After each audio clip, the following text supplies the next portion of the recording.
So the journey of getting this table began with me needing a new table. We'd received this old table that's in this picture, and it had been broken beyond my ability to repair it. But I delayed replacing it because I always said, whenever we move out of this place we're renting, I'm gonna get a new table when we get a new home. As years moved on, I finally let go of the thought of holding my breath to have something good. Until we could be in a better place. And the journey to get a new table began. I had an idea of what I wanted. I saw it. It was beyond my budget. Then I did what I do best. I went and bargain shopped, and I found this brand new tabletop which was $20, but it was missing the legs. I saw where it came from, so I knew I could possibly get the legs. I did the research, and after several failed attempts, I was able to acquire the legs. And I knew that in order to get that, I would have to let go of the table that I had. It meant we would have a vacancy in our home and we have no table to dine on. So the tabletop came to our house, and I waited on the legs. And it began to take a lot longer than what they said. I grew anxious, and I wondered if I should just abandon the project. But then I saw a vision of what the table could be, and it motivated me to keep waiting. And after all, if it all failed, I only spent $20 and a little bit of time and muscle moving the table in.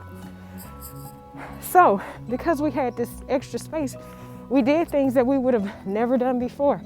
We made our own Halloween costumes. We did a voter registration demonstration.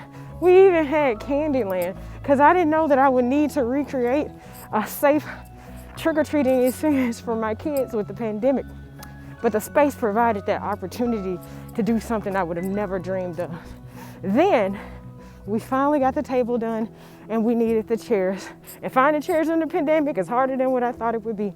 So many things were on back order, so I had to go to the yard sale, and I found it, but they didn't quite match what I needed. They needed to be refashioned. Then there were chips and brokenness, and they needed to be stripped and restained in order to fit what I had. And then when I got there, they gave me more than what I could receive. So then I had to sell it to give something to somebody else. And in the end, I can say I felt a complete sense of failure as this was moving forward. But finally, when it all came to the reality, just last night I was able to finish those chairs in time for us to have Thanksgiving dinner. And I can say our table is now set. The Lord prepares a table for us in the presence of our enemies. Our cup runs over. Surely goodness and mercy will follow us. What are those enemies? Fear, doubt, uncertainty, anxiety, and sometimes just a plain old lack of vision. Just like I was preparing that table and taking it through all these processes to restore broken pieces and missing parts, God is doing the very same thing with each one of our lives. And maybe you feel a little bit stripped, and maybe you feel a little broken, and maybe you feel unused or even out of place. But just know that God has promised that at that table our cup will run over. Surely goodness and mercy shall follow us all the days of our lives.